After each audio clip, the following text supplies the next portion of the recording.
Good morning, আসসালামু আলাইকুম বন্ধুসকল। আপোনালোকক মই দেখাব বিচাৰিছোঁ, চাওক এটা প্ৰকাণ্ড গছ ৰাস্তাৰ মাজত পৰি গৈছে। এইটো হৈছে আপোনাৰ ডিফু টাউনত আমলাপট্টিৰ ৰোডত আপোনালোকে যিটো আতুৰকামি স্কুল হয়, আতুৰকামি স্কুল পাৰ হোৱাৰ লগে লগে এইটো স্থানত এক প্ৰকাণ্ড বিশাল গছ বাগৰি পৰিছে। ৰাতিপুৱা ৰাস্তাখন পূৰা অলৰেডি ক্লোজ হৈ গৈছে আৰু আপোনালোকে দেখিব পাৰিছে কিমান ডাঙৰ এটা গছ। আৰু এই গছটো পৰাৰ লগে লগে মানুহৰ যাতায়াতৰ কাৰণে বহুত অসুবিধা হৈছে। ভালে হৈছে যে কোনো মানুহৰ ক্ষতিগ্ৰস্ত হোৱা নাই, সেইটোৱেই ডাঙৰ কথা। কিন্তু এনেকুৱা কিয় গছটো পৰিছে সেইটো এটা ডাঙৰ বিষয়।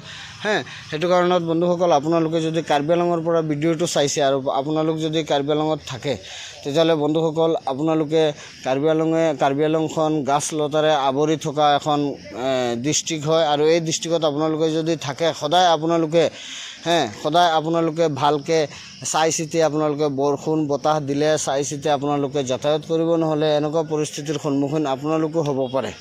বন্ধুসকল, ভিডিঅ'টো শ্বেয়াৰ কৰি দিব, গোটেই কাৰ্বি আংলঙৰ মানুহক আপোনালোকে দেখাই দিব।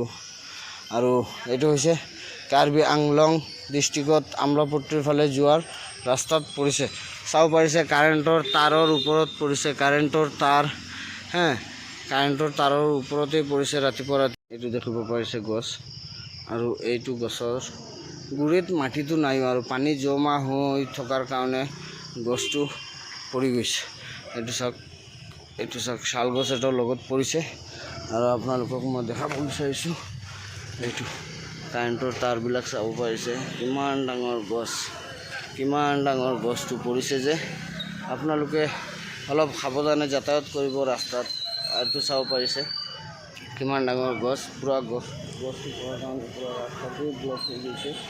আৰু এইটো চাব পাৰিছে মানুহ যাব পৰা নাই, চবে ঘূৰি গৈ আছে গাড়ী লৈ, যাবই পৰা নাই। এইটো চাওক কিমান ডাঙৰ গছ হয়,